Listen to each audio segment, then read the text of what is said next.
مطلب یہ کہ اگر یہ گھر اڑایا نہیں جا سکا تو بیک اپ کے طور پر انہوں نے گورنمنٹ کی گاڑیوں کے ان جتھے کو یا خاص ایک گاڑی کو اڑانے کا ہی پلان بنا رکھا تھا کہ جس میں عام طور پر دیش کا پریزیڈنٹ یا باقی کوئی دوسرا جو سب سے بڑا لیڈر ہوتا ہے وہی گھومتا ہے۔ مگر جب پہلا پلان فیل ہو ہی چکا تھا تو پھر سیکیورٹی وہاں تک بھی آسانی کے ساتھ پہنچنے میں کامیاب رہی۔ اسی طرح کا ہی ایک اور معاملہ کہ جس نے برکینا فاسو کے لوگوں کے ہوش اڑا دیے تھے وہ تب ہوا تھا کہ جب اچانک سے ایک دن ابراہیم تراورے کے جو سب سے کلوز رہنے والے گارڈز ہوتے ہیں، جو سیکیورٹی کے لوگ ہوتے ہیں، ان میں سے ایک فوجی نے ایک دن یہ خلاصہ کیا کہ اس کو ابراہیم تراورے کو ختم کرنے کے لیے $5 ملین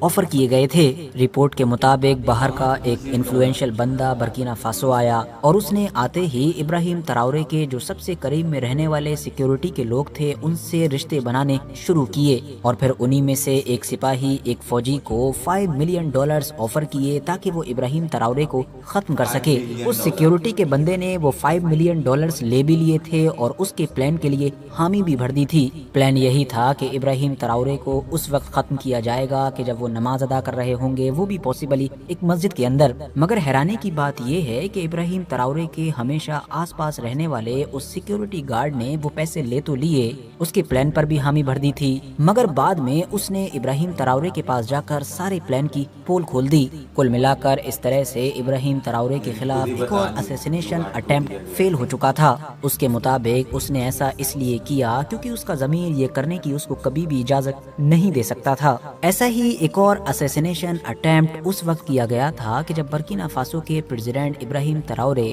ساحل کی 2 کنٹریز کے ساتھ ایک بڑی ڈیل سائن کرنے کے لیے جا رہے تھے۔ یہ ایک ایسی ڈیل تھی کہ جس کے انڈر میں پھر مالی، برکینا فاسو اور افریقہ کا ایک اور دیش، مطلب کہ ٹوٹل تینوں دیش ایک الائنس تیار کر رہے تھے کہ جس کے اندر نہ صرف ملٹری کوآپریشن شامل تھا بلکہ اکنامک کوآپریشن بھی شامل تھا۔ تینوں ہی دیشوں سے فرینچ اور باقی جو باہر کی فوجیں ہیں ان کو باہر نکالنا تھا اور باقی بھی بہت سارے فیصلے لینے تھے۔ مدعے کی بات یہ ہے کہ ابراہیم تراورے کو تو اس ایونٹ سے 1-2 دن پہلے بھی وارننگ دی گئی تھی، مگر اس کے باوجود بھی ابراہیم تراورے نے نہ جانے سے اور پیچھے ہٹنے سے منع کر دیا۔ آخرکار جب وہ دن آیا تو ایک خطرناک اور ایڈوانس ڈرون کہ جو کہیں باہر سے اسمگل کیا گیا تھا اس کے ذریعے سے ابراہیم تراورے کو ختم کرنے کی کوشش کی گئی، مگر اس بار بھی کسی نہ کسی طریقے سے ان کی ٹیم اس کو فیل کرنے میں کامیاب رہی۔ ایسا ہی ایک معاملہ ستمبر 2023 میں بھی دیکھنے کو ملا تھا کہ جب برکینا فاسو کی گورنمنٹ کی طرف سے یہ اناؤنس کیا گیا تھا کہ ہم نے ایک ملٹری کو فیل کر دیا ہے۔ دراصل برکینا فاسو کی ملٹری کے اندر ہی ان کے خلاف ایک بڑا تختہ پلٹ کر کے ان کو ٹھکانے لگانے کی کوشش کی جا رہی تھی۔ حیرانی کی بات تو یہ ہے کہ اس پورے معاملے میں کچھ وہ لوگ شامل تھے کہ جو برکینا فاسو کی آرمی میں جو ہائی رینکس ہیں ان کے اوپر بیٹھے ہوئے تھے، اور ان کے بارے میں بعد میں خلاصہ ہوا کہ وہ بہت سارے سیکریٹس، بہت ساری جو خفیہ انفارمیشن تھی برکینا فاسو سے جڑی ہوئی یا پھر خاص طور سے ابراہیم تراورے سے جڑی ہوئی، وہ دراصل بدیشی طاقتوں کو بیچ رہے تھے۔ اسی لیے بعد میں یہ بھی دعویٰ کیا گیا کہ ان لوگوں کا باقاعدہ ایک نیٹ ورک تھا جو باہر کی بڑی طاقتوں کے دوارا چلایا جا رہا تھا۔ اسی وجہ سے اس ناکام تختہ پلٹ کی کوشش کے بعد پورے برکینا فاسو میں ایک بڑے لیول پر پروٹیسٹ دیکھے گئے تھے، لیکن یہ پروٹیسٹ دراصل ابراہیم تراورے کے سپورٹ میں تھے۔ 2023 میں ہی اس وقت بھی برکینا فاسو میں اور جنرلی پورے افریقہ میں ہی سوشل میڈیا پر بھوچال آ گیا تھا جب کچھ ان ویریفائڈ رپورٹس کے ذریعے سے یہ دعویٰ کیا جانے لگا تھا کہ ابراہیم تراورے کے کھانے میں زہر ملانے کی کوشش کی گئی تھی۔ تو کل ملا کر 1، 2 یا 3 نہیں بلکہ ابراہیم تراورے کو نشانہ بنائے جانے کے ایسے بے شمار معاملے ہیں کہ جن کو یہاں پر ایک بار میں مینشن کیا بھی نہیں جا سکتا ہے۔ مگر ان تمام چیزوں کو سننے کے بعد اب سوال یہی کھڑا ہوتا ہے کہ آخر ابراہیم تراورے میں ایسا کیا خاص ہے کہ اس انسان کو اتنا نشانہ بنانے کی کوشش کی جا رہی ہے؟ تو دوستو، اگر ادھر ادھر نہ جاتے ہوئے صرف ایک سینٹینس میں جواب دیا جائے تو وہ جواب ہوگا پین افریقہ اور ساتھ ہی ساتھ اینٹی ویسٹ۔ دراصل آپ کو پتا ہی ہوگا کہ پچھلے کچھ وقت سے افریقہ کے بہت سارے دیشوں میں ایک ویسٹ کے خلاف کیمپین چل رہی ہے جس کے انڈر میں جگہ جگہ پر پروٹیسٹ ہو رہے ہیں۔ لوگ یہی ڈیمانڈ کر رہے ہیں کہ جو ویسٹ کا پچھلی کئی صدیوں سے افریقہ کے اوپر انفلوئنس ہے اس کو ختم کیا جائے اور ان کی جو فوجیں وغیرہ یہاں پر پڑی ہوئی ہیں ان کو بھی باہر نکالا جائے۔ اسی کیمپین کی وجہ سے ہی ہم نے دیکھا ہے کہ پچھلے 3-4 سال کے اندر ہی افریقہ کے بہت سارے دیشوں میں ایک کے بعد ایک بہت سارے تختہ پلٹ بھی ہو چکے ہیں، جہاں پر ویسٹرن اور مینلی فرانس کے انفلوئنس میں رہنے والی حکومتوں کو گرا دیا گیا ہے۔ ایسے ہی کئی دیشوں میں سے ایک دیش برکینا فاسو بھی تھا کہ جس کی گدی پر اب ابراہیم تراورے بیٹھے ہوئے ہیں۔ حیرانی کی بات تو یہ ہے کہ ویسٹ کے خلاف افریقہ کے اندر یہ جو کیمپین چل رہی ہے، اس کیمپین کا اگر کوئی سب سے بڑا چہرہ ہے، مطلب اگر کوئی انسان سب سے زیادہ کھل کر اس کو لیڈ کر رہا ہے، اس کو آگے بڑھا رہا ہے، تو اس انسان کا نام بھی ابراہیم تراورے ہے۔ انہوں نے تو گدی سنبھالتے ہی فوراً ہی فرانس کو وارننگ دے دی تھی کہ ہمارے دیش سے نکل جاؤ، اور پھر دنیا نے دیکھا کہ چند دنوں کے اندر ہی فرانس کو مجبوری میں برکینا فاسو کو چھوڑ کر جانا بھی پڑا۔ اینٹی ویسٹ کے علاوہ ابراہیم تراورے کی ایک پہچان یہ بھی ہے کہ وہ پین افریقہ کی آئیڈیالوجی کو آگے لے کر چلنے والے نیتا مانے جاتے ہیں، مطلب ایک ایسا نیتا کہ جس کی یہ وچاردھارا ہے کہ جو پورا افریقہ ہے اس کو یونائٹ کیا جائے، اس کو ایک چھاتے کے نیچے لے کر آیا جائے۔ ظاہر سی بات ہے افریقہ کے اندر بہت لمبے وقت کے بعد کسی ایسے نیتا کو بڑھتا ہوا دیکھا جا رہا ہے کہ جو اس آئیڈیالوجی کو سپورٹ کرتا ہو۔ اس سے پہلے شاید یہی چیز لیبیا کے معمر غدافی میں دیکھی گئی تھی۔ اگر آپ کو سمجھنے میں کچھ کنفیوژن ہو رہی ہے تو آپ کو بتاتے چلیں کہ افریقہ کے جس کے زیادہ تر دیش عام طور پر آج غریب سمجھے جاتے ہیں،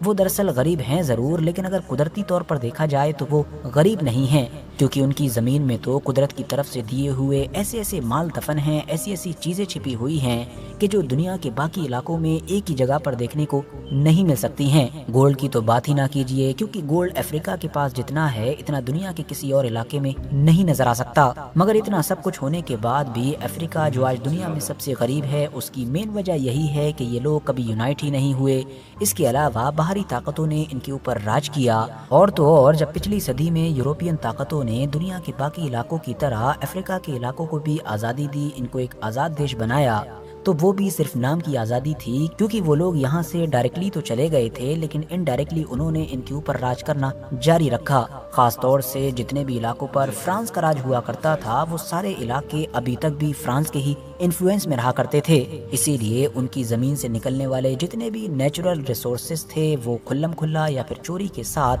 فرانس ہی ٹرانسفر ہو جاتے تھے۔ ویسے تو ابھی بھی افریقہ کے کئی دیش فرانس کے ہی انفلوئنس میں ہیں، جبکہ کچھ دیش اب اس سے الگ بھی ہو چکے ہیں، کیونکہ ہم جان چکے ہیں کہ پچھلے 3-4 سالوں میں وہاں پر ایک بڑے لیول کی مہم چل رہی ہے، اور بہت سارے دیشوں میں اب آرمی نے تختہ پلٹ کر کے ان حکومتوں کو گرا کر اپنی حکومت بنا لی ہے۔ انہی میں سے ایک نام برکینا فاسو کا ہے، جس کے لیڈر اس پورے معاملے میں سب سے آگے نظر آ رہے ہیں۔ برکینا فاسو کے پریزیڈنٹ ابراہیم تراورے کے دشمنوں کے تیزی کے ساتھ بڑھنے کا ایک ریزن یہ بھی بتایا جاتا ہے کیونکہ یہ رشیا سے بہت زیادہ کلوز ہو چکے ہیں، اور رشیا سے کلوز ہونے کی وجہ سے ہی اب رشیا کا انفلوئنس بھی افریقہ کے اس خاص علاقے میں بڑھ رہا ہے، جو چیز ظاہر ہے باقی دوسری طاقتوں کو بالکل بھی اچھی نہیں لگ رہی ہے۔ اس کے علاوہ کیونکہ 2022 میں ابراہیم تراورے خود بھی ایک ملٹری کو کے ذریعے سے ہی آئے تھے، گدی پر بیٹھے تھے، اسی لیے اب اس بات میں بھی کوئی شک ہی نہیں ہے کہ خود ان کی ملٹری کے اندر ہی ان کے کچھ دشمن ضرور موجود ہوں گے، جو ظاہر ہے ان کو ہٹا کر گدی پر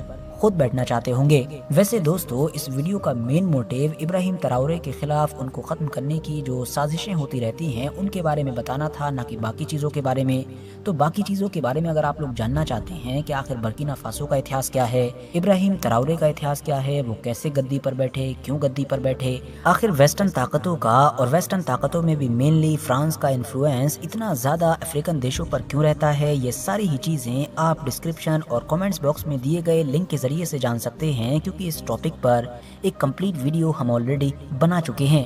یہ ویڈیو اگر انفارمیٹیو لگی ہو تو لائک کرنے کے ساتھ ساتھ دوستوں کے ساتھ ضرور شیئر کریں، اور ایسی ہی نالجبل اور ہسٹوریکل ویڈیوز ہمیشہ دیکھنے کے لیے ہمارے اس چینل کو سبسکرائب کرنے کے ساتھ ساتھ بیل آئیکن کو ضرور پریس کریں۔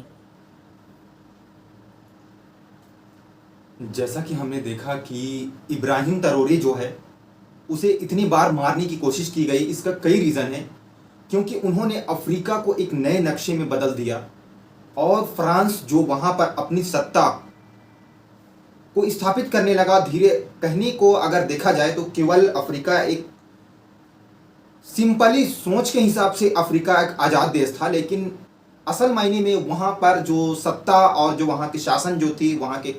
خنیج جو بھی تھے، وہ فرانس اور باقی کنٹری جو ان کے قریب ہیں، وہ لوگ وہاں پر اپنی سطح کو کہنے کا نام کا ایک ماتر ستا تھا، لیکن اصل میں وہی لوگ ستا چلا رہے تھے. وہاں افریقہ جیسے دنیا میں ایک دیکھا یا بتایا جا رہا ہے، جس طرح سے آج سے پہلے بتایا جاتا تھا، یا دنیا کی جو سوچ تھی کہ افریقہ ایک غریب دیش ہے، لیکن واستو میں ایسا نہیں ہے. کیونکہ افریقہ میں اللہ سبحانہ و تعالیٰ نے ایسے چیزیں اللہ سبحانہ و تعالیٰ نے عطا کی ہے، جیسے وہاں سونا اتنا زیادہ ہے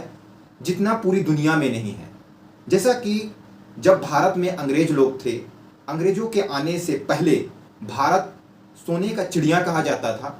لیکن جس طرح سے انگریزوں نے یہاں کے سونے کو لوٹ کر اور لے گئے، اسی طریقے سے افریقہ میں بھی فرانس اور باقی کنٹری وہاں کے جو بھی خنیج اور بہت سارے وہاں جو قدرتی چیز ہے جو اللہ سبحانہ و تعالیٰ نے دیے ہیں، وہاں سے وہ لوٹ کر اور اپنے دیش لے جا رہے تھے. لیکن ابراہیم تروری کے آنے کے بعد انہوں نے ان ساری چیزوں کو دھیرے دھیرے ختم کر دیا. ان کی ملٹری پاور کو اور ان کی سطح میں جو اونچے ادھیکاری لوگ تھے اور جو وہ جس طریقے سے وہاں افریقہ میں اپنی منمانی کر رہے تھے، ان ساری چیزوں کو ختم کرنے اور دھیرے دھیرے اپنی سطح کو اپنے ہاتھوں میں لینے کے لیے وہ لگاتار آگے بڑھتے رہے، جس کارن ہی انہیں لوگ اور فرانس کے لوگ ان کو مارنے کی اتنی ساری سازشیں اور کوشش کرنے لگے. لیکن کہا جاتا ہے نا کہ اللہ سبحانہ و تعالیٰ جسے بچانا چاہے اسے کوئی مار نہیں سکتا ہے. تو آپ کو یہ ویڈیو کیسا لگا ہمیں کمنٹ کر کے ضرور بتائیے گا، اور ایسی ویڈیو دیکھنے کے لیے اس چینل کو سبسکرائب کر لیجئے گا. تو پھر ملتے ہیں ایک نئے ویڈیو میں، تب تک کے لیے اپنا خیال رکھیے گا. Thanks for watching. اللہ حافظ.